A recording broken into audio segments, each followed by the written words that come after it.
তাজমহলকে বোমা বিস্ফোরণে উড়িয়ে দেওয়ার হুমকি দিয়ে এলো ইমেল।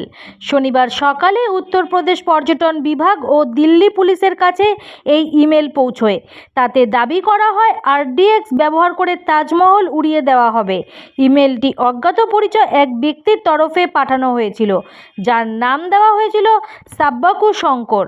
সঙ্গে সঙ্গে তদন্তে নামে পুলিশ। জানা যায় এই ইমেলটি কেরল থেকে পাঠানো হয়েছে। হুমকির পরেই তাজমহল চত্বরে হাই অ্যালার্ট জারি করা হয়। সিআইএসএফ, পুলিশ, বোমা নিষ্ক্রিয়করণ দল, ডগ স্কোয়াড এবং প্রত্নতাত্ত্বিক সার্ভে অব ইন্ডিয়ার সদস্যরা প্রায় 3 ঘন্টা ধরে পুরো এলাকা তল্লাশি করেন। তবে কোনো সন্দেহজনক বস্তু পাওয়া যায়নি। আগ্রার deputy commissioner of police Sonam Kumar জানান, হুমকিটি ভুয়ো বলে প্রমাণিত হয়েছে।